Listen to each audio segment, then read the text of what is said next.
Olá pessoal, bem-vindos ao Argumento. Nesse episódio, eu vou resumir o que será esse episódio. Eu não precisaria estar aqui apresentando. O Francisco Rodrigues, analista de TI da Universidade Federal de Pelotas, também não precisaria estar aqui, ou não precisará estar aqui.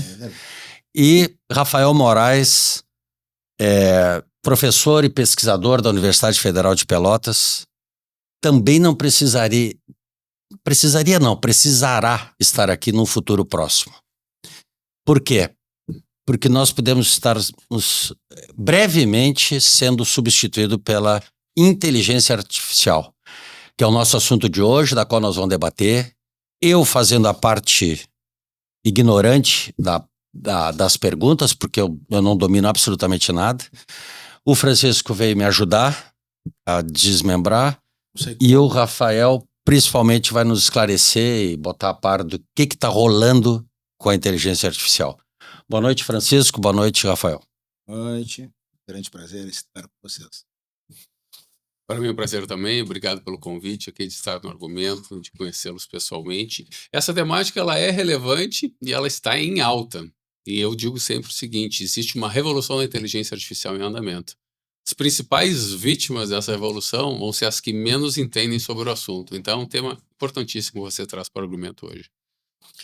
Eu acho o seguinte, até nós conversando aqui no backstage um pouco antes do programa, eu disse assim, tem gente que ama e tem gente que odeia.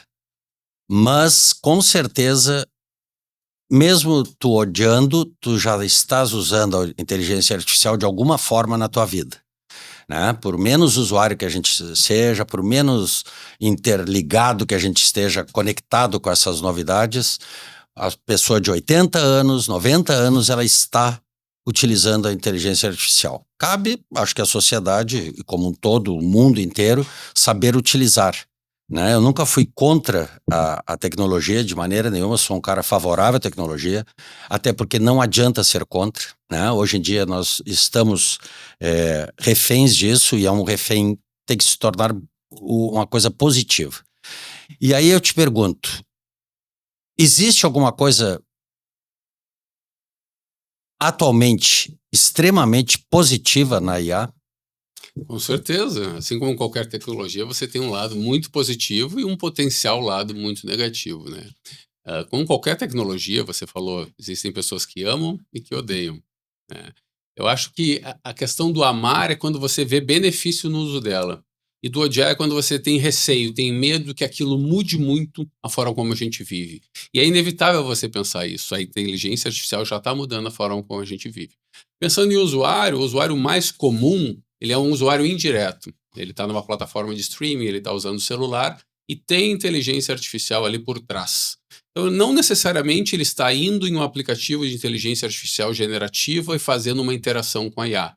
Mas existe IA suportando aquela tecnologia que está na mão dele ou que está na frente dele. Agora, você pode ser um usuário protagonista da IA, que foi o que eu acabei me tornando, por ser curioso e por perceber nos primeiros momentos, ela poderia trazer muitos benefícios. E traz. Com certeza traz. O meu modo de ver para o que eu fazia. Eu digo o seguinte sempre, se o que você faz no seu trabalho, nas suas atividades, envolve o meio digital, tem pelo menos uma inteligência artificial para te ajudar. Ela potencializa o seu trabalho. É claro que a gente fica com o receio de perder espaço para ela, mas você perde espaço para ela se o seu trabalho é repetitivo. Se aquilo que ela faz melhor do que você. E ela faz muitas coisas melhores do que a gente, mas não tudo. Um medo que eu vejo da sociedade, que falam bastante, né, os pensadores, é que a inteligência artificial, do jeito que está indo, com a velocidade que está indo, ela vai se tornar, vai ter a sua própria consciência. Isso será que seria possível? Pelo menos a curto, médio prazo? O que tu acha? Qual é a tua opinião sobre isso? Eu não acredito nisso em curto ou médio prazo. Eu sempre penso o seguinte, quando aparecem as tecnologias, elas surgem, a inteligência artificial parece que é algo que surgiu semana passada ou há 2, 3 anos com o ChatGPT. Mas ela é uma tecnologia em desenvolvimento há 70 anos. E ela dependia dos desenvolvimentos de informática, de microprocessadores, para ela ter, né, o boom que ela acabou tendo agora. né? Então, uma novidade que levou 70 anos para se desenvolver. O que aconteceu recentemente foi uma popularização dos aplicativos de inteligência artificial. O que antes estava na mão de poucos que dominavam a tecnologia ou que se desenvolviam ela, passou a estar na mão de quase qualquer um que tem um dispositivo eletrônico.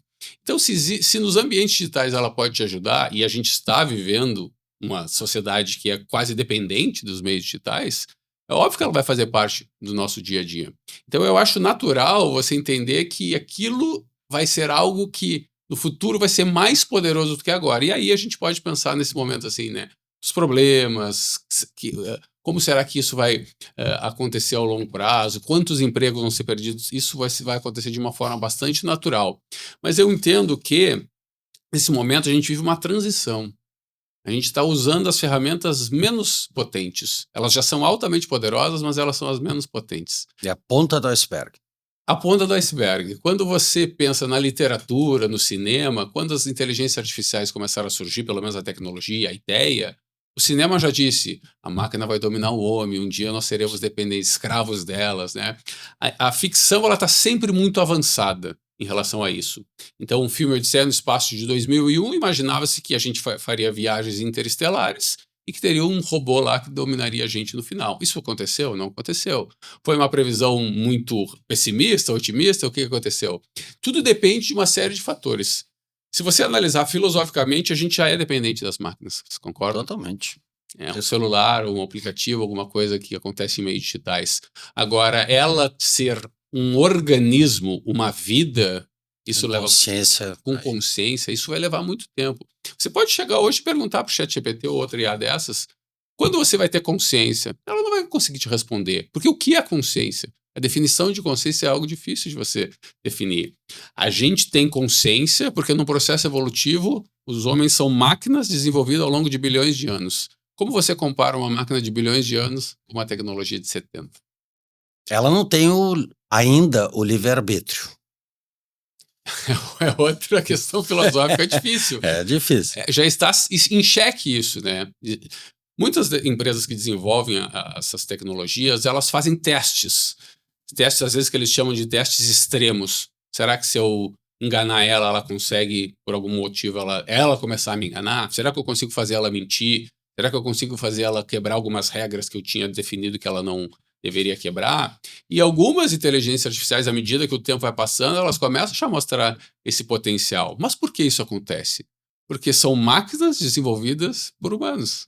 Então, elas, no fim das contas, o que é inteligência artificial? É uma tecnologia que permite a máquinas imitarem o comportamento humano. Se nós fazemos isso, é natural que as máquinas também vão fazer o que a gente faz ao longo do tempo.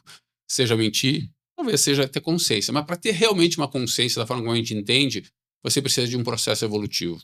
E isso demora milhões e milhões de anos. Deixa eu, Por favor. participar um pouquinho. Eu acho que o contraponto é interessante. Eu, de maneira nenhuma, quero ser o velho, aquele que veio aqui dizer, não, só um pouquinho. Mas eu acho que cabe nós reorganizarmos um pouquinho a questão, especialmente do tempo. Quem tem um pouquinho mais de idade, como eu, certamente me conhece da área de TI. Eu tive muitos privilégios na minha vida em relação a essa área.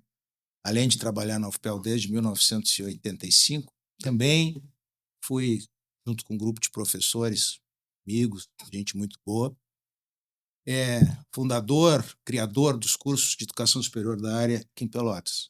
Universidade Católica, quem estudou na Universidade Católica tem um pouquinho mais de idade, me conhece certamente. Fui o primeiro chefe de departamento, fui o primeiro coordenador de alguns dos cursos, fui o primeiro diretor da estrutura que se tinha lá, semelhante à faculdade, fui o primeiro diretor da faculdade de informática, lá fiquei muito tempo. Então, eu acho que a minha colaboração aqui vai ser a maior, né? Porque eu não vou poder de maneira nenhuma brilhar como o Rafael e nem o Ismário na questão. Aqui quem brilha são os argumentos. Então, eu acho que um pouco do argumento eu gostaria de falar para você. Até começando um pouco em relação a um certo dia que eu ia caminhando em direção ao café, onde nos encontramos à tardinha, e eu fui interpelado de uma hora para outra, alguém me perguntando o que é o argumento para ti? E no primeiro momento, recebendo aquela aquele desafio na minha primeira camada, vamos dizer assim, na camada de entrada, olhos e ouvidos, então, visão, audição. Eu pensei, argumento foi o samba que o Paulinho da Viola construiu na década de 70 para criticar um pouquinho a obra do Benito de Paula. Depois, na medida em que eu vi uma câmera se aproximando e a figura do Luiz Mário, aquele processamento, aquela primeira reação foi justamente mergulhando numa rede de neurônios, que dizem que eu tenho, com alguns apagões já por causa da idade, né? E eu fui, então, reconstruindo aquela primeira relação, recodificando, otimizando, e cheguei numa definição que era mais ou menos assim: argumento é a expressão escrita ou verbalizada, já estou numa camada de saída, após aquele impacto da entrada, da concepção de conhecimento da pessoa. Aquilo que acho que ocorreu entre a entrada e a saída foi o pensamento. Pensamento foi o que? Uma tomada de consciência. Eu fui lá, no interior, o meu cérebro processou uma resposta que eu precisava dar em relação a, quem sabe, milhões de conceitos do conhecimento acumulado que eu tinha. Argumento aqui, argumento ali, argumento ali, argumento acolá, que talvez uma camada mais superficial viesse de Paulinho da Viola, e na última, um doutorado em educação, que eu tive o privilégio também de estudar muito sobre inteligência.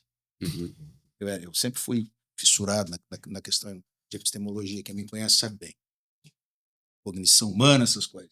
Bom, isso que um pouco eu fui falando, dessa camada de entrada, dessa camada de saída, é mais ou menos exatamente assim que funcionam as redes neurais, as artificiais, que vão trabalhar ou que estão à nossa disposição em relação à inteligência artificial.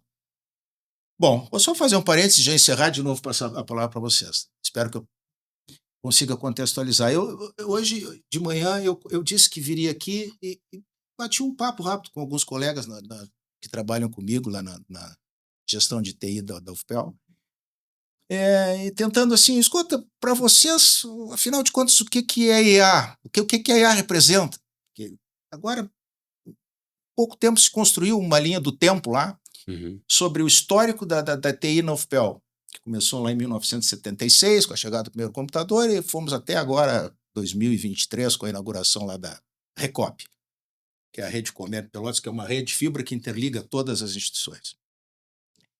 Olhando assim, eu fui ali e disse, puxa vida, quando comecei a trabalhar, não fazem esses 70 anos, aí eu vou dizer, a IA que tu falas, que tem 70 anos, não é essa IA que nós estamos, espero eu que não seja, que aquela de 70 anos não é exatamente a mesma de hoje, porque hoje ela marca justamente, ou ela demarca, o que eu acho que daria para chamar uma última geração, a partir de uma primeira geração de computadores, que era a válvula, uma segunda geração, que era os transistores, uma terceira, que era de circuito integrado, uma quarta, que talvez tenha sido a dos computadores pessoais, dos PCs, uma quinta, que talvez tenha sido dos notebooks, dos smartphones, enfim, da internet.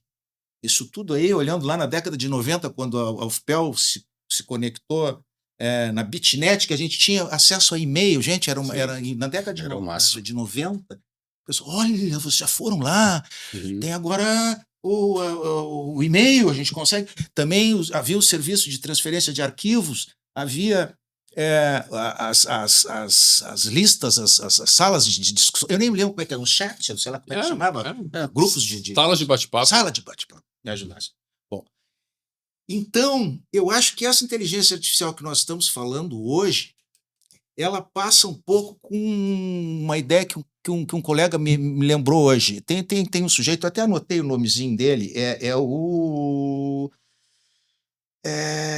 que escreveu sobre... Eu fiz aqui uns lembretes, que escreveu sobre a biografia do Google. É o Steven Levy. O cara, a biografia do Google, ele diz assim, buenas, a ideia dos caras para criar o tal Google Books foi digitalizar 25 milhões de obras. Imagina, praticamente colocar à disposição daquele motor de busca 25 milhões de obras. Significa assim, bom, nós vamos colocar à disposição do motor de busca o conhecimento sistematizado pelo homem até hoje. E esse é o motor de busca. Se você coloca lá qualquer coisa, é muito provável que ele tenha a resposta para essa qualquer coisa, pelo conhecimento sistematizado pelo homem. Bom, eu acho que até então nós não estamos falando de inteligência artificial. Quer dizer, claro que estamos, mas não dessa que nós estamos aqui, que eu te amo, te odeio. Eu acho que nós começamos a falar dessa na medida em que nós estamos pensando num algoritmo que consegue, a partir dessas relações, do conhecimento acumulado pelo homem, reconstruir ou construir insights nessas redes neurais artificiais. Perfeito. Bom, é um pouquinho diferente daquele Paulinho da Viola que eu relacionei com o argumento. Seria muito mais do que isso, porque seria o que eu achei interessante, são padrões até mesmo não evidentes à primeira vista. Tá? Seria aqueles insights valiosos, que, por exemplo, a gente consegue, não é porque tem uma IA sendo pesquisada há 70 anos, é porque nós temos hoje um conceito de Big Data. O que é isso? São storage, são memórias capazes de armazenar isso, conseguem colocar processar. E você tem um grande nuvem. Só falando em nuvem, então eu vou dar 3 pontinhos. Acho que já falei demais. Mas eu queria trazer esse contexto assim, para que agora, a partir da gente, né, conseguisse... Mas é importante esse ponto, porque você tem um grande boom de desenvolvimento dessa tecnologia de IA, até chegar à popularização das generativas, baseados no desenvolvimento das máquinas, dos processadores, microprocessadores, capacidade de processamento computacional, mas também da alta interatividade que as redes sociais e o mundo digital permitiram para as pessoas. Então você não tem só uma capacidade de gerar coisas, como você tem pessoas testando isso o tempo inteiro. Quem é que, ao usar o Instagram ou outra rede social, lê os termos e condições? Sim. A gente simplesmente aceita que aquilo funciona. Então, por mais que você não esteja usando o IA, ela está usando você. E aí é uma decisão sua. Ou você vai ser só usado, ou você vai usar também. Então, o usuário de IA mais simples, que está lá no streaming, e ele selecionou um bom filme para ele não vai brigar com a IA, eu odeio a inteligência artificial. Agora, quando você tem uma tecnologia generativa, que o poder é tão grande que passa a ameaçar os empregos, você começa a ter um problema com ela. Para aí, só um pouquinho, nós não vamos fazer nada em relação a isso. O ponto é, a gente já não consegue mais voltar atrás. A gente já passou do ponto de retorno e você tem hoje uma revolução inevitável. E interessante, Luiz Mário, uma ideia que eu escutei hoje de manhã conversando com meus amigos. Eu achei ótimo. Enquanto nós temos essas relações do primeiro nível, que é uma conversa entre o conhecimento sistematizado pelo homem, nós temos entendível. Um determinado nível. Mas essa generativa, ela permite que se crie um segundo nível ou até um terceiro, na medida em que as pessoas começam a treinar as ferramentas, ou os ambientes, os superambientes, para essas outras relações profundas. E ele me deu um exemplo, eu achei ótimo, tenho certeza que vocês vão gostar. Ele é assim, nessa base sistematizada do conhecimento humano, nós temos o Edson Arantes de Nascimento, nós temos o Pelé, nós temos o Santos, nós temos a cidade, nós temos o clube, nós temos o estádio, vila mais famosa do mundo, nós temos lá que o Pelé fez 1000 gols. Bom, todo mundo sabe disso, ninguém discute. Mas será que nessa segunda relação, a terceira relação, passado o tempo, alguém não vai ensinar a máquina que o Pelé não era Pelé, era Pele, e que ele só fez 10 gols? Vocês estão entendendo? Era o segundo, terceiro nível. Então, na verdade, é capaz, é claro que é capaz de que amanhã ou depois algumas verdades sejam mentiras, mas que todo mundo acredite nelas. Então, olha a responsabilidade que nós temos que ter ao lidar com esses, principalmente as pessoas que hoje estão treinando esses superambientes. Eu já notei, né? É óbvio, vocês também devem ter notado. Basta abrir um ambiente e colocar lá uma informação, tentar abastecer. Ele tem o que dar.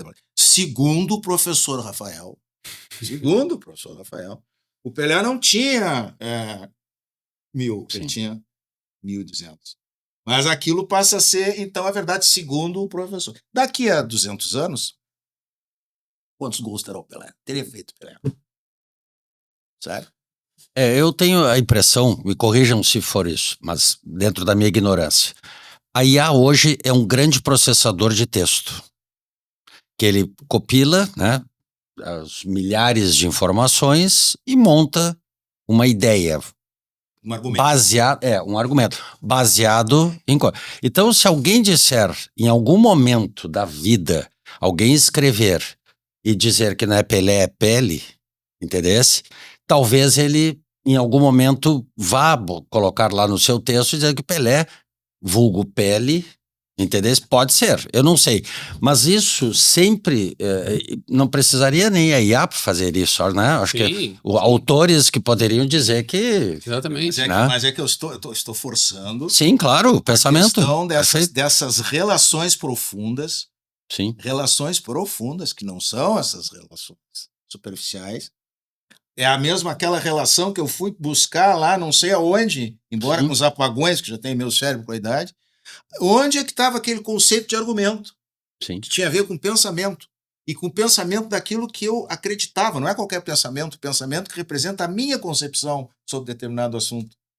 Entende? Acho que vocês estão trazendo um ponto importante. Vocês estão trazendo um ponto importante, que é a IA, ela muda a forma como a gente lida com o conhecimento. É um pouquinho assim, a gente às vezes exagera achando que, vamos lá, a gente usa, em geral, aplicativos que são desenvolvidos por Big Techs. A gente acha que a gente está treinando esses aplicativos, mas na verdade o que a gente está fazendo é um pequeno ajuste para entregar mais próximo daquilo dentro da nossa interação. Como uma ferramenta. Como uma ferramenta. Senão a gente poderia sabotar o OpenAI ou a Google botando um monte de informação falsa e a partir dali os modelos dela estariam perdidos. Isso não acontece. Existe um treinamento, que são os inputs colocados na inteligência artificial, que tem um domínio muito grande disso. Inclusive tem uma guerra geopolítica enorme. A China, por exemplo, não tem acesso aos principais chips de treinamento de IA mais poderosos como tem os Estados Unidos, a NVIDIA e de outros fabricantes. Então, o que você está fazendo na sua interação com a IA é ajustando o modelo para você, para ele te entregar algo mais próximo daquilo que você quer, certo? Jamais alterando o âmago, jamais não. alterando a questão. E a gente não desenvolve IAs. Se você desenvolver uma IA e você entregar para ela dados completamente forjados, ela vai trabalhar dentro daquela base de dados, certo? Agora, o ChatGPT, por exemplo, não é um dado oficial, mas em geral é disseminado que ele tem 1 trilhão de parâmetros. Que parâmetros são esses? Será que tem muitos parâmetros brasileiros? Será que tem parâmetros gaúchos? Será que ele entende a nossa cultura ou ele pega um estereótipo daquelas pequenas informações que eles surgiram? Então, eu acho que aqui tem um grande ponto para a gente refletir sobre o quanto as IAs que estão disponíveis para nosso uso, elas representam a nossa cultura, a nossa diversidade, as nossas pessoas, muito pouco. Os testes que eu fiz, por exemplo, de geração de imagens, se você tenta gerar um indígena, um gaúcho, um gaudério montando um cavalo, as primeiras versões eram ridículas. Você via claramente que ela não entendia o que ela estava fazendo. Hoje você já tem modelos mais treinados e mais em que você consegue chegar mais próximo daquilo.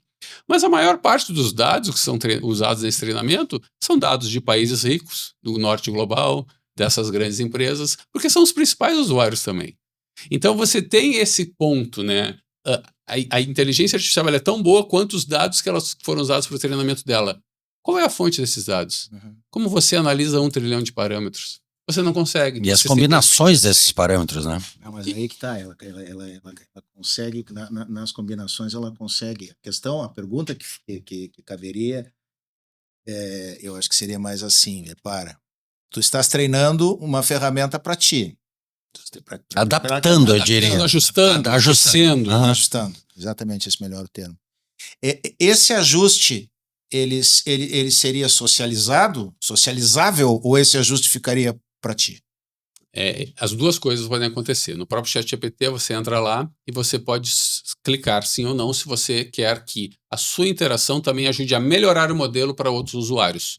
Ou você pode dizer que não. No meu caso, está escrito não. Até uma vez me chamaram de hipócrita. Pô, você é um usuário de inteligência artificial, mas você não quer que os outros, né, tenham acesso ao treinamento, ou enfim, a forma como você está utilizando para aprimorar o modelo. Mas eu sou um usuário pago.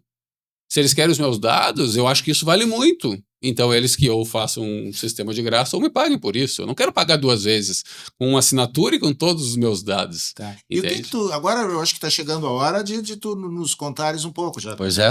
Ótimo, é a próxima pergunta. Qual é o teu dia a dia, o teu cotidiano? O que tu fazes, assim, tu usas para... Bom, eu sou um professor e pesquisador, certo? Muito do que eu faço hoje como professor e pesquisador acontece em meios digitais. Você monta aulas, né? Você profere palestras em ambientes virtuais. Com a pandemia isso teve um boom enorme. Né? Você trabalha com dados que estão onde? Não estão mais em papel, eles estão todos em planilhas.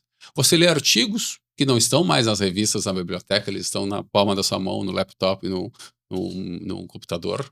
Né? E você prepara vídeos, imagens, etc. Então, tudo que a gente faz hoje como professor, quase tudo, envolve meios digitais. Então, foi uma potencialização daquilo que eu fazia. O primeiro teste que eu fiz com o ChatGPT tinha 5 dias de lançamento dessa plataforma, ele já tinha 1 milhão de usuários, aquilo me chamou a atenção, eu falei, vou lá fazer um teste. Sou professor de odontologia, de uma área bem específica, materiais odontológicos, eu vou fazer uma pergunta do meu nicho, porque aí eu tenho a condição de avaliar o quão correto está ou não. Se foge muito. E é bem específico, eu escolhi uma pergunta muito específica. A resposta que ele me deu, se ele viesse um aluno numa prova, eu teria que dar 8, 9 ou 10. E aquilo ali naquele momento mostrou, isso aqui é poderoso demais e muda completamente o jogo. Eu já não posso mais chegar e dizer assim, entreguem lá no sistema online da UFPEL uma estrutura que vocês criaram de 300 palavras sobre determinado assunto. Porque se antes era uma cópia do Google ou de colegas que fizeram antes, hoje, e aquilo talvez fosse facilmente identificável, hoje você tem ferramentas que geram conteúdos melhores até que seus alunos gerariam.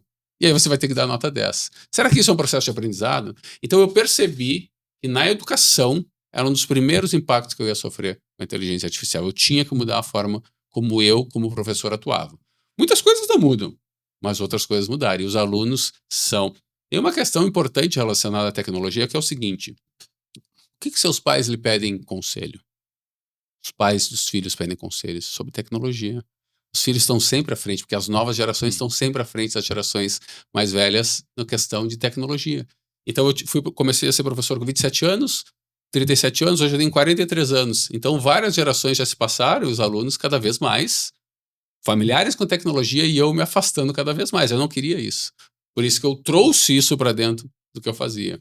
E eu percebi naquele teste que ele não só ele mudava a forma como os meus alunos interagiam com o conhecimento, mas ele também me permitiria fazer coisas de uma forma facilitada. O principal exemplo, eu sou pesquisador e a gente precisa disseminar o trabalho que a gente faz. A principal forma de disseminação de conhecimento científico ainda é a publicação em revistas internacionais. Eu faço um trabalho no Brasil, eu tenho que publicar em inglês. Eu sou um falante nativo de inglês? Não sou. Então, o primeiro uso do ChatGPT para mim foi um tradutor 2.0, que não só me traduzia aquela tradução que você vê que foi feita de uma forma, isso aqui era em português, virou em inglês no tradutor do Google. Ele te permitia uma interação que tornava o seu texto melhor.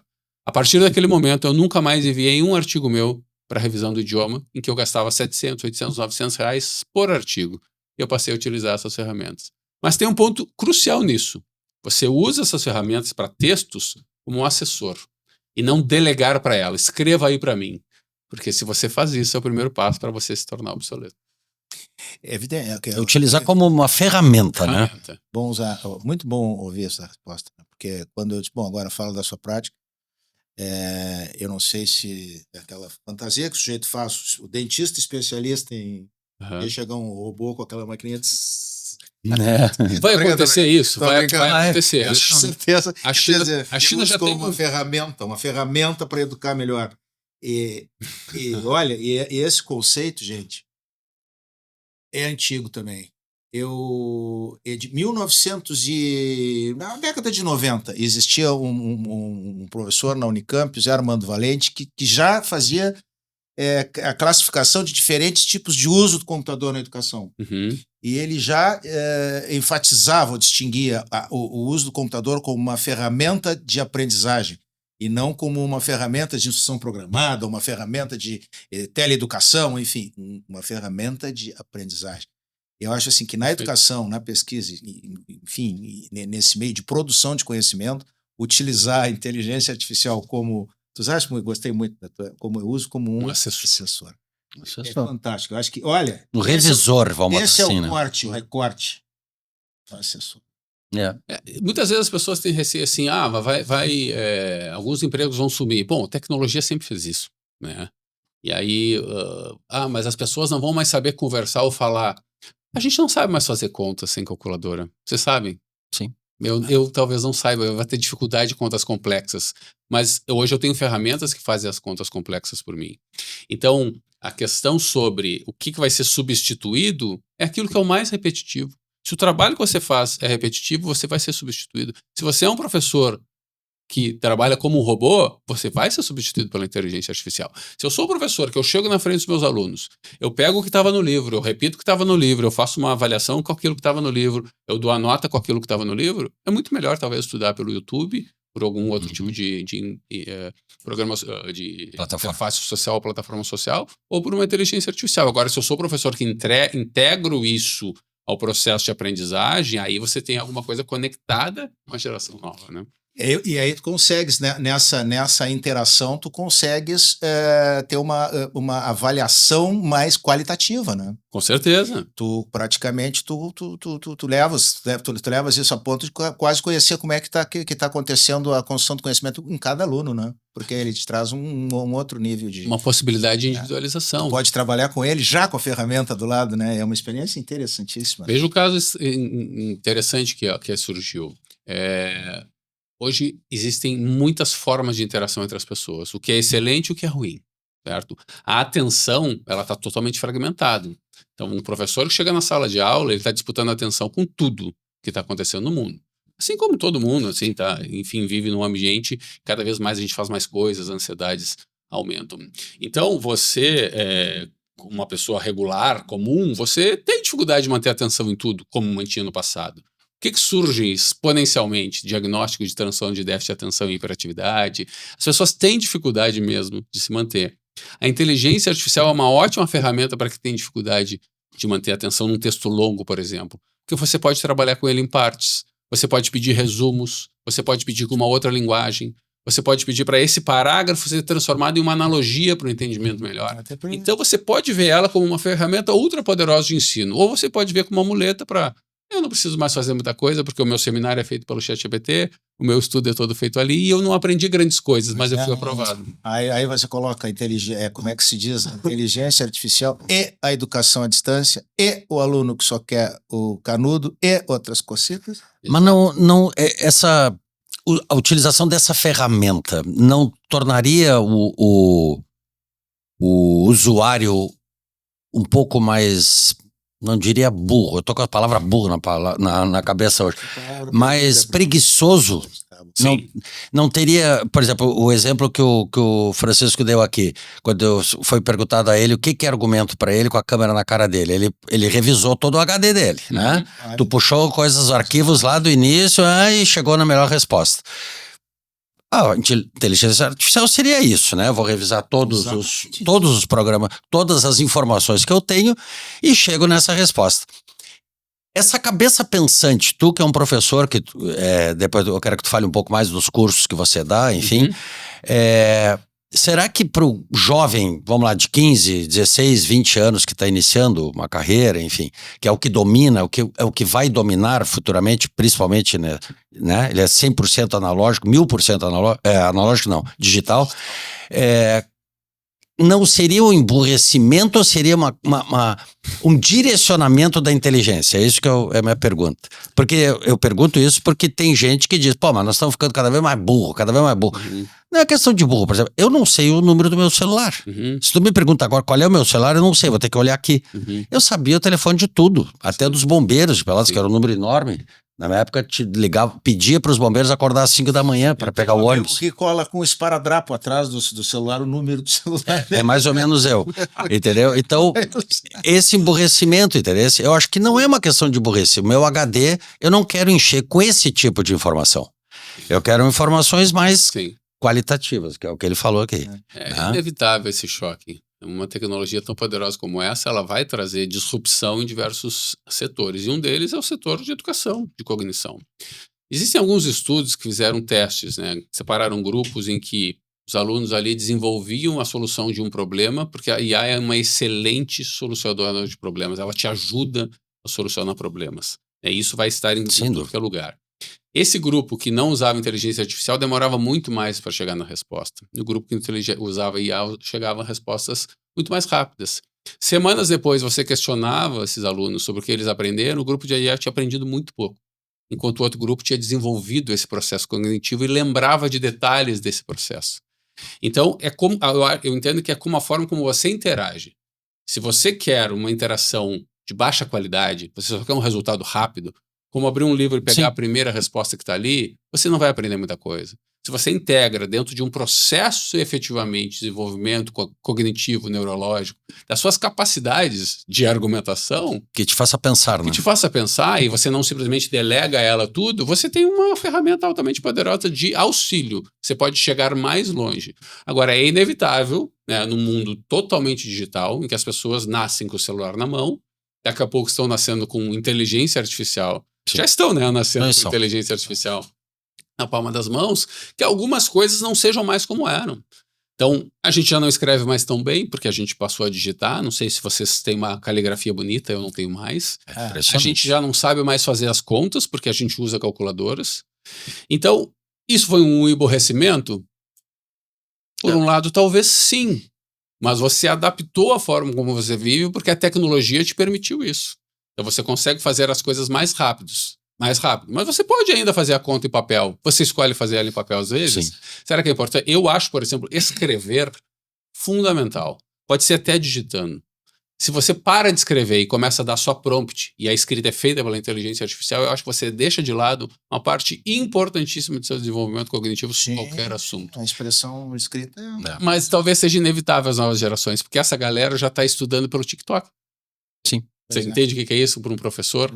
Né? Então, existe sempre uma disrupção provocada pela tecnologia. Numa tecnologia tão poderosa como essa, a disrupção é anabolizada. Sim, essa mesma disrupção é comparável com a Revolução Industrial, né? Agora, talvez... exatamente, diz que está sendo... Sim. Só que essa é um 2.0, vamos botar assim. Pela rapidez, sim, talvez, né? É sim, muito... E pela interconectividade entre as pessoas. Você tem um mundo inteiro usando isso. Antes era dentro do teu reduto, né? De professores, de alunos. Hoje é o mundo. É o mundo inteiro. Porque está todo mundo no digital. Conectado. E como isso acontece dentro do digital... Existe até uma previsão que várias pessoas já fizeram. Basta você olhar um pouco mais para frente com um olhar crítico que você entende que a gente vai chegar lá. Que a gente vai passar a não acreditar em quase nada que está na internet mais. Sim. Que está nas redes sociais. Porque hoje já é difícil você distinguir. Há 1 ou 2 semanas, a Google lançou um novo modelo de geração de vídeos. Isso que é fantástico. Que já é quase imperceptível para o olhar mais treinado. Aquela pessoa que já acreditava numa mensagem qualquer que chegava no WhatsApp, ou num vídeo mal feito com uma voz esquisita, imagina agora vendo os vídeos como esse. Então, eu diria que quase 90% das pessoas hoje teriam muita dificuldade de discernir o que é verdade ou não nesses novos modelos do ChatGPT, de geração de imagens, e da Google de geração de vídeos. Pois é, acho que chegou a hora também da gente falar um pouco sobre... porque na educação foi perfeita, a maneira como o exemplo que traz de uso da educação, do bom uso, enfim, parabéns, é ótimo. Mas não tem como a gente falar também de outras áreas. Eu hoje fiz um rascunhão, eu sempre tem que ver lá, por exemplo, exemplos de ferramentas. Por exemplo, eu vou dar na área de desenvolvimento de sistemas. Uhum. Vocês não imaginam a revolução que isso causa no dia a dia do meu trabalho. Eu vejo assim, o pessoal... simplesmente pega lá uma interface, tipo, olha, vamos refazer essa interface, imagina que seja uma fila, diz assim, olha, vamos marchar a fila, deixa à esquerda o menu de primeiro nível e coloca para o centro da tela os subitens.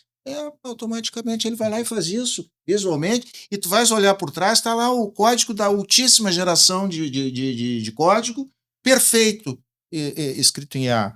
Bom, transcrição de reuniões, criação de automação de tarefas, atendimento ao cliente, análise de dados. Sim, sim. Eu estava falando na verdade, desenvolvimento de software. Mas, em relação a números, é que eu fiquei com a ideia do número para a gente fazer uma reflexão assim. A minha formação lá na graduação é engenharia civil. Lá, no tempo que eu estudei, a gente fazia muito cálculo, muita conta. Uhum. E uma coisa eu garanto para vocês, a gente sabia quanto pesava uma viga, quanto descarregava um pilar. Se por acaso eu estivesse calculando lá uma determinada estrutura e aparecesse lá um pilar de não sei quantas toneladas, é o que assim, em homenagem ao nosso amigo Biagio, que sabe tudo disso, eu sabia, tem erro aqui. Hoje em dia, com essas ferramentas todas e essa ausência das contas, o pessoal perdeu a noção. Então, como recuperar essa noção? Você é capaz de calcular 5,3 telhas. Sim. Como é que se faz 5,3 telhas? É capaz de não saber o que é uma telha? E compromete a obra. Ele não sabe que uma barra de ferro tem X metros, não adianta ele calcular uma estrutura que tem uma barra de ferro maior que a barra de ferro sem uma emenda. Enfim, tamanho das formas depende do tamanho do corte da madeira industrial. Estou falando só em engenharia civil. Imagina nas outras áreas que envolvem números. Né?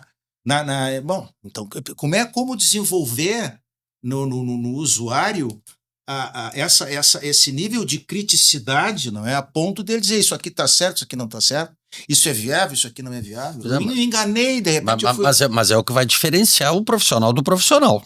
Aí que eu acho que, né, que nem engenheiros. Tem engenheiros que estudaram talvez na mesma faculdade que você e erram os cálculos. Sim. Aí eu acho que depende muito de cada um.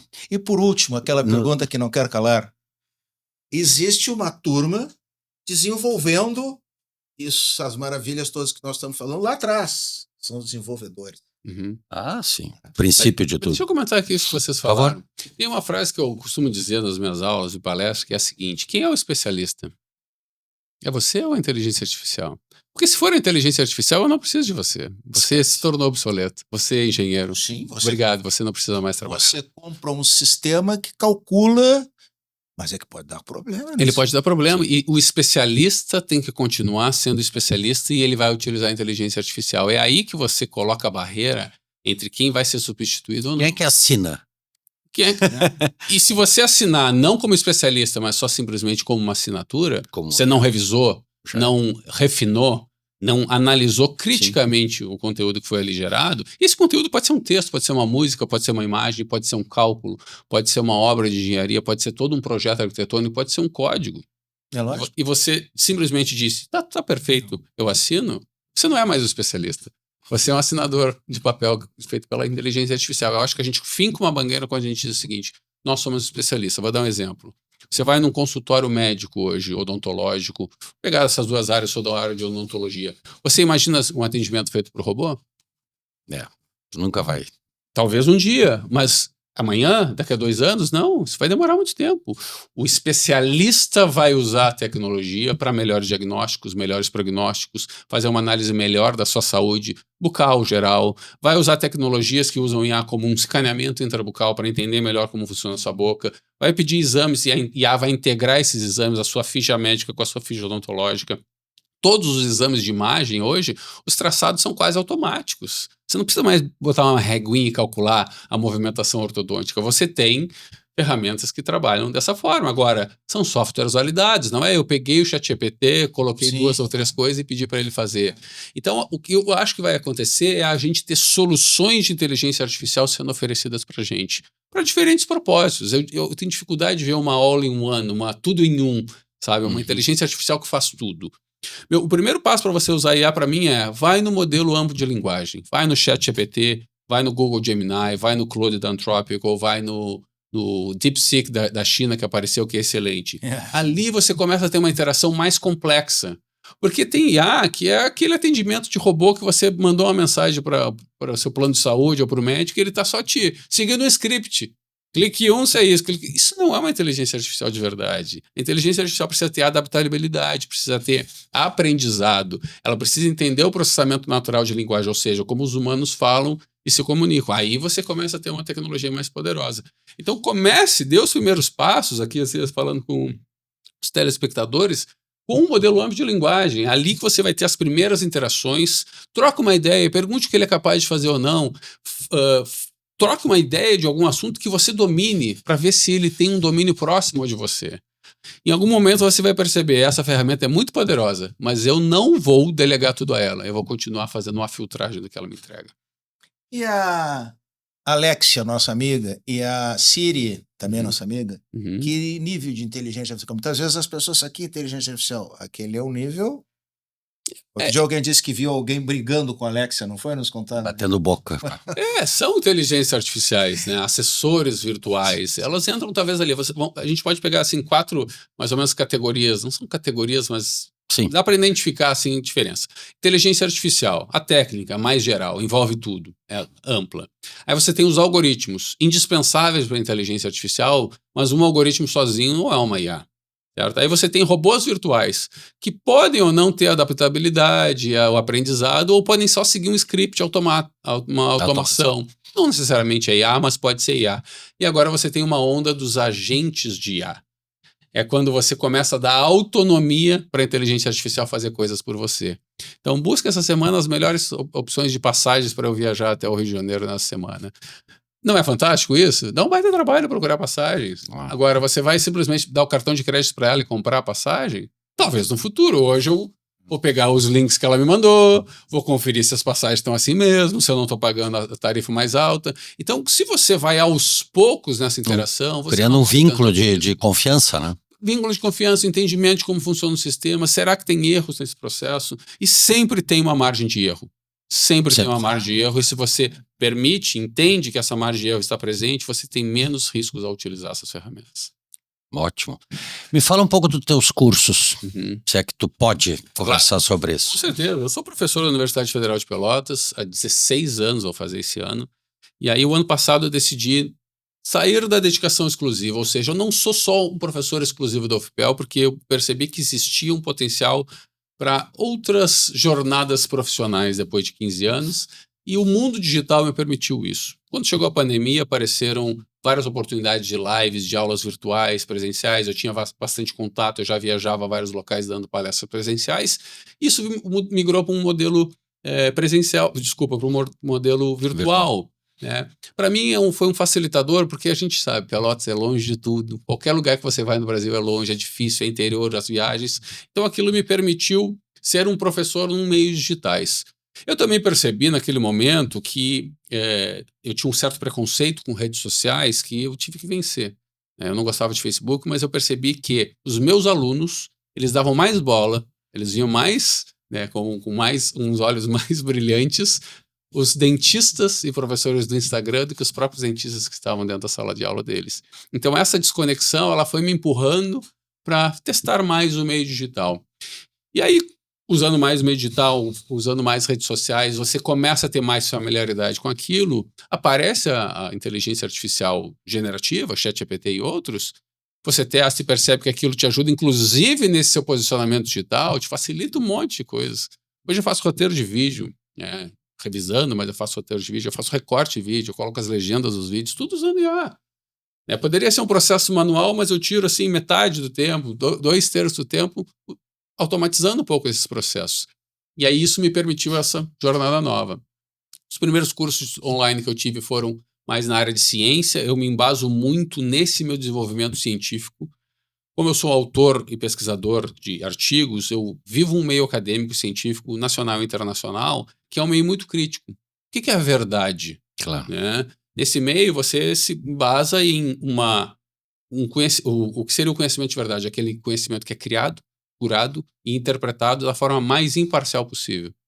Então, vamos dizer que eu me senti preparado para fazer uma análise externa da inteligência artificial, mesmo não sendo expert em códigos, em tecnologia da informação, em matemática. Mas eu tinha uma bagagem científica. Percebi que aquilo tinha um poder muito grande de ajudar o que eu fazia, e eu pensei, por que eu não posso passar esse conhecimento para outros?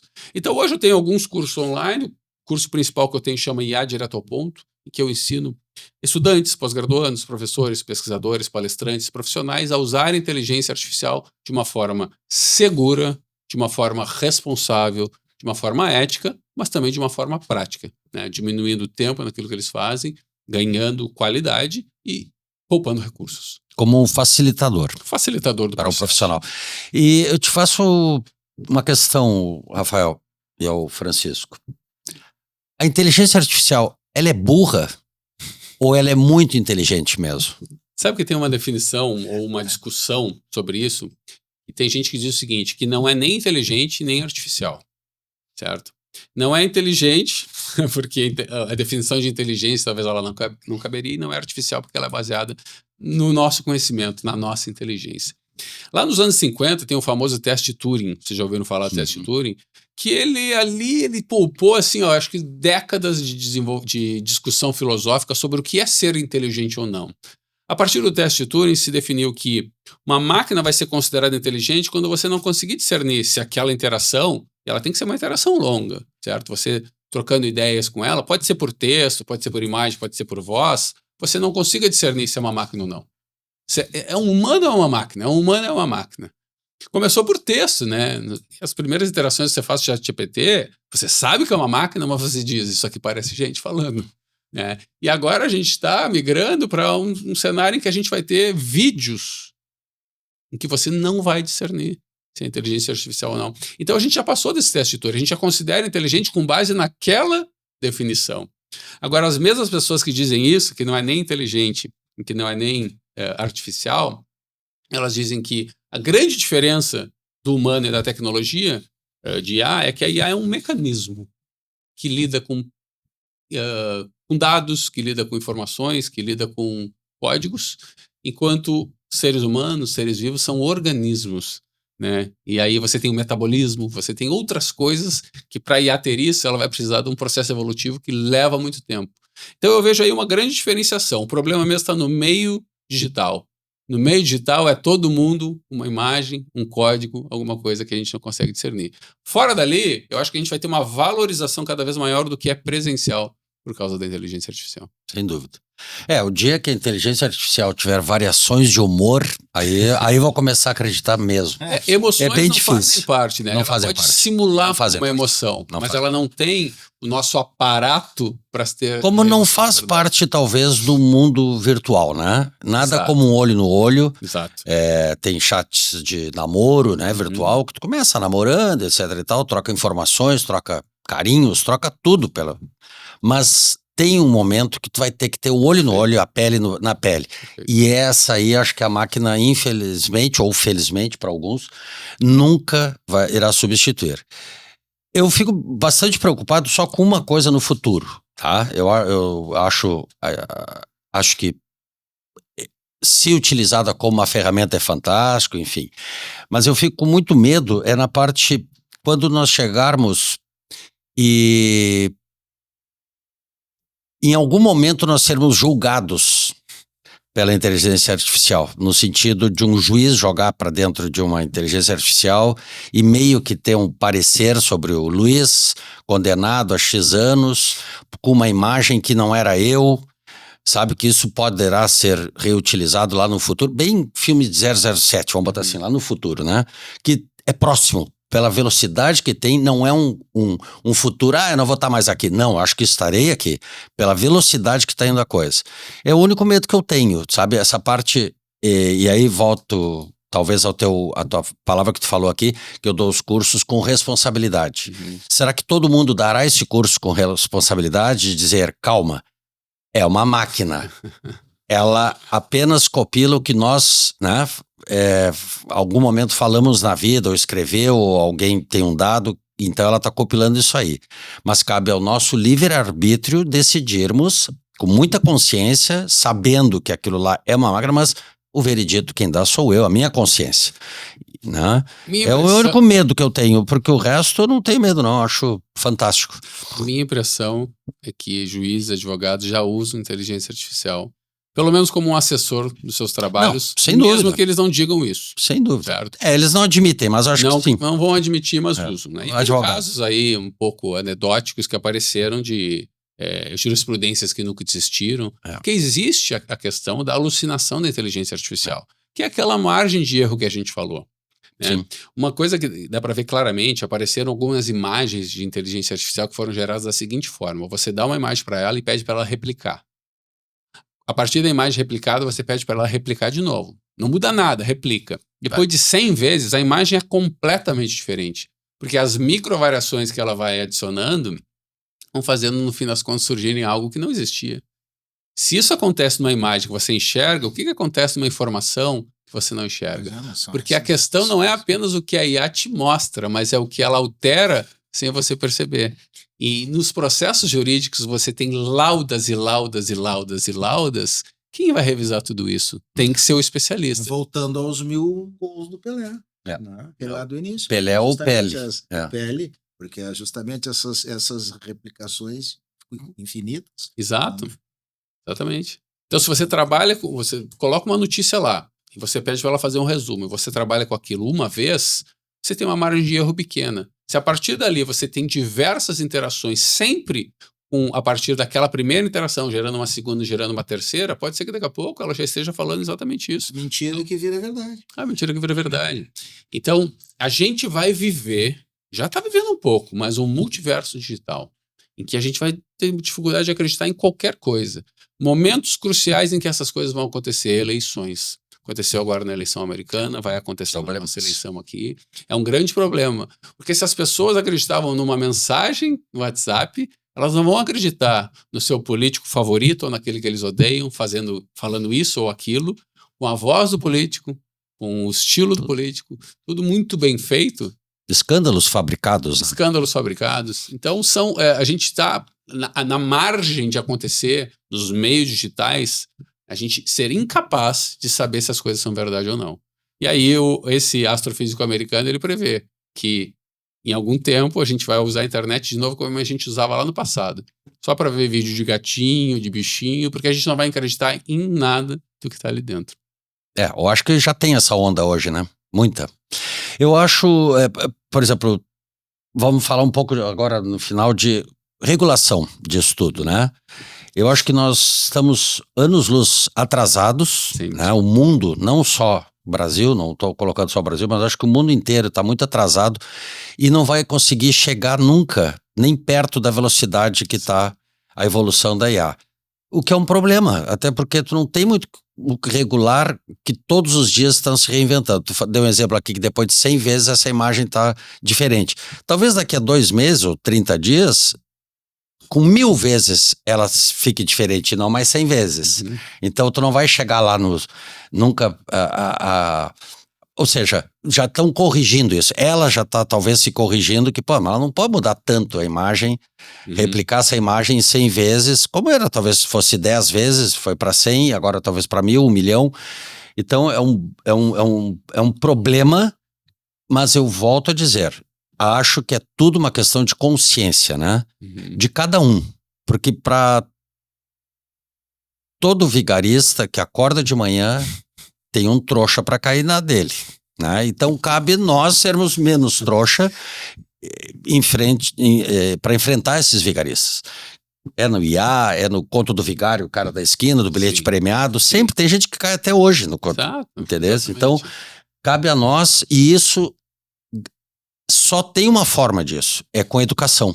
Sim. Né? Com educação, com curso, educação de nós estarmos debatendo sobre isso, que eu acho muito saudável isso, nós levantarmos esses assuntos. Eu estou com milhões de dúvidas, e que bom que eu tenho essas dúvidas, mas eu acredito muito e acho muito necessário esse tipo de esclarecimento. As pessoas têm que, não, mas eu não quero saber. Não, tu tem que saber. Tu vai ter que saber, porque tu vai no teu médico, tu vai no teu exame, tu vai ver a televisão, tu vai ter que votar. Enfim, milhões de usos num preço de supermercado, numa mercadoria. Tudo pode ser milhões de coisas boas, como milhões de mentiras e outras verdades e inverdades. Você está falando a gente está falando de bastante pontos negativos, mas tem Não, agora eu quero saber. Tu tens algum ponto positivo que tu acha? Eu vou perguntar primeiro para ele. Claro. Ponto positivo. Nossa, uma ferramenta espetacular. Eu até, olhando, eu já pensei que tu ias fazer um Deus a Deus. Eu acho que tu deverias fazer outro encontro, mas não, talvez agora com especialistas mesmo, para te trazer um pouco de... Não, mas aí eu não vou vir. Além dele, mas talvez não precisasse. Ah, tá.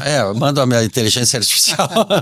Não, mas seria interessante. Eu acho que teríamos que fazer outros encontros sobre IA. Eu acho que é muito interessante. Eu acho que, assim, um pouco da experiência que as pessoas estão fazendo, mas eu estou imaginando, nem sei se daria, mas acho que daria mostrar na prática. Eu acho que... Bom, professor.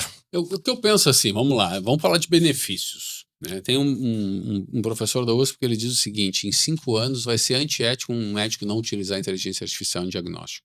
Não sei se essa previsão é otimista demais, mas o que ele quer dizer? A tecnologia vai se desenvolver de uma forma tão rápida que, se você não colocar ela na sua rotina, você não está dando os melhores cuidados para o seu paciente. E eu não estou falando daquela investigação que a pessoa fica procurando um monte de coisa e acaba achando algo e aí faz alguma coisa. Não é isso.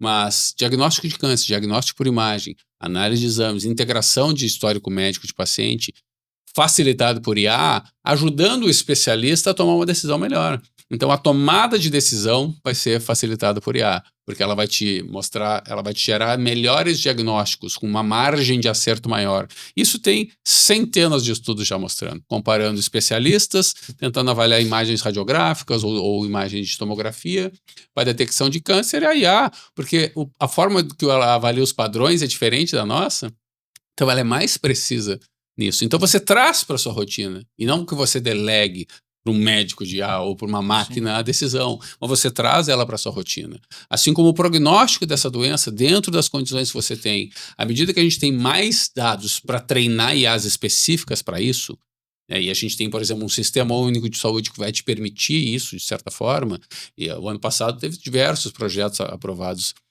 com verba federal para isso, para o desenvolvimento de tecnologias de inteligência artificial que assessorem o atendimento e cuidado de saúde dentro do Sistema Único de Saúde, porque você tem uma base de dados completa. Tem seus problemas lá de registro, tudo, mas você passa a ter modelos confiáveis e, mais importante ainda, gerados dentro da nossa, do nosso contexto, da nossa realidade, da nossa cultura, e não trazer dos Estados Unidos, do Japão, da China, de países do norte, o que funciona lá.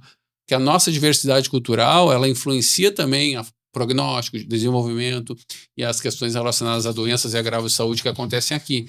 Mas eu vejo isso como um ponto muito positivo. Então, você ter mais assertividade no que você faz como um profissional de saúde, baseado em IA.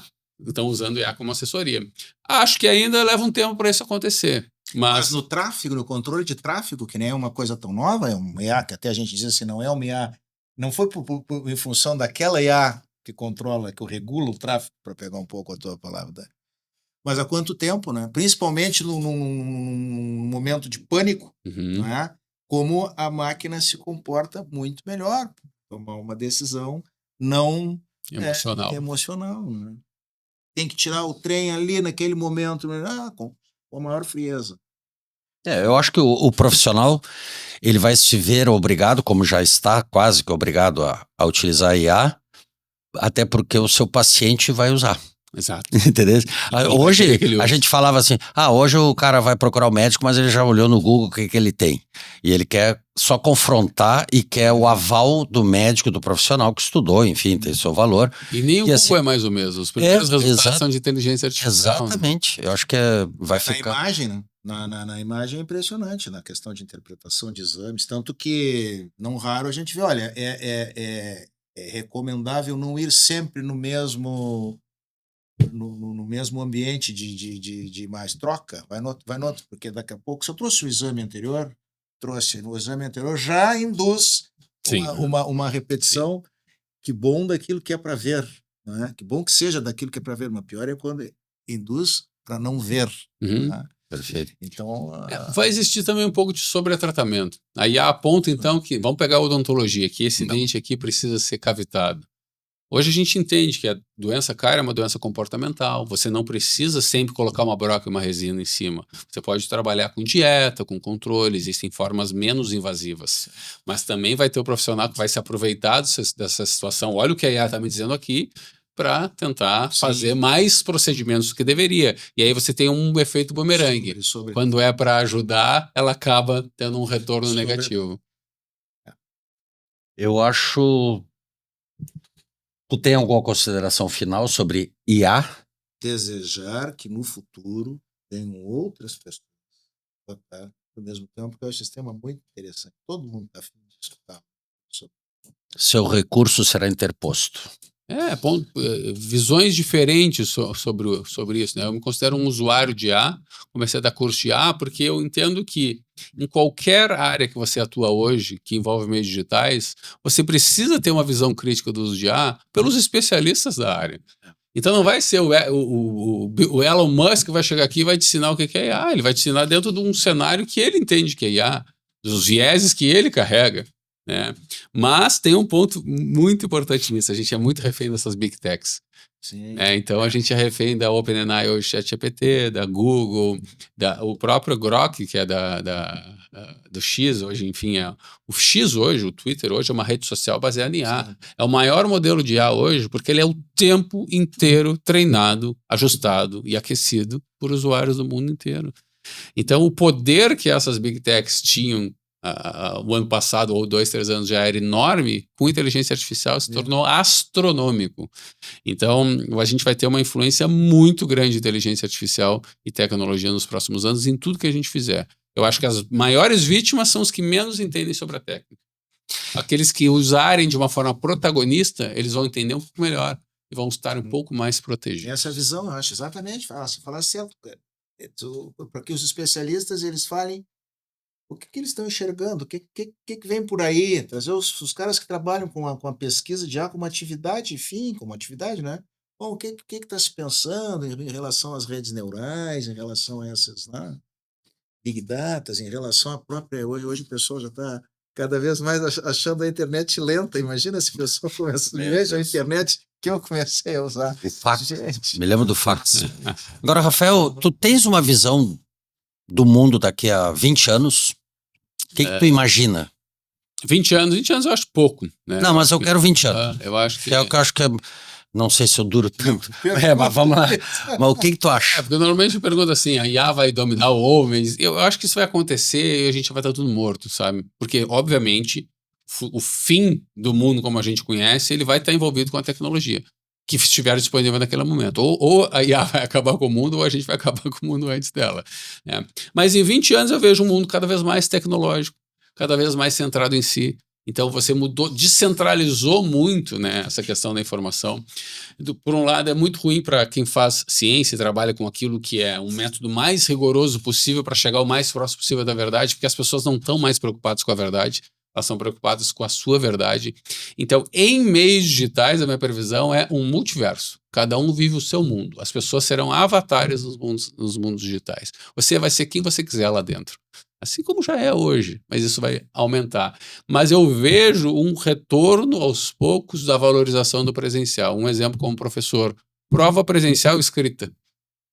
A gente diz assim, isso vai acabar, isso não precisa mais. Hoje é fundamental para você ver se a pessoa está escrevendo. Porque se você pede para entregar escrito, quem disse que foi ela que foi criada? Então eu entendo que a gente vai valorizar nesses próximos 20 anos a questão da humanidade. Porque a gente vai ver tanta coisa artificial, tanta coisa digital criada por essas tecnologias que a gente vai voltar a valorizar um pouco mais a humanidade. Agora, se vai ser um futuro melhor do que é hoje, aí eu já não sei.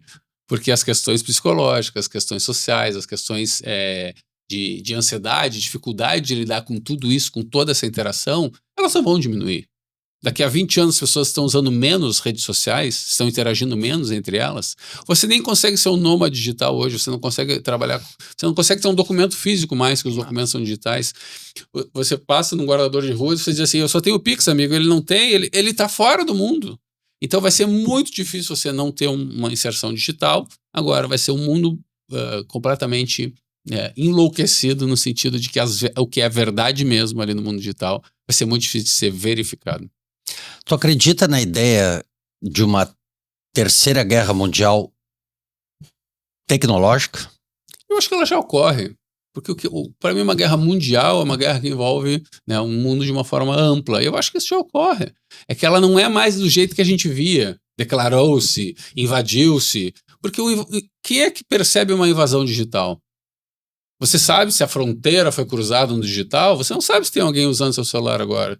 E tem, os próprios fabricantes dos celulares, eles estão nos ouvindo. Então eu acho que guerra mundial já existe no mundo digital. Óbvio que ainda tem coisas acontecerem, talvez em algum momento isso se defina como aqui foi estabelecido o momento em que as coisas aconteceram, mas para mim já ocorre há muito tempo. Influência em eleições aqui. E outra, não é nem mais só com países, é com essas grandes corporações que são mais poderosas. Influenciando a maneira de pensar das pessoas. Totalmente. E de decidir. Totalmente. Esse é o problema.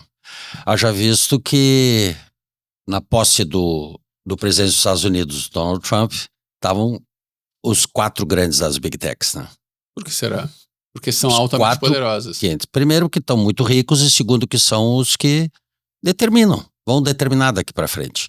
Se nós não revertermos, e espero que aconteça isso, de nós voltarmos para si próprio e vermos que nós temos consciência, né?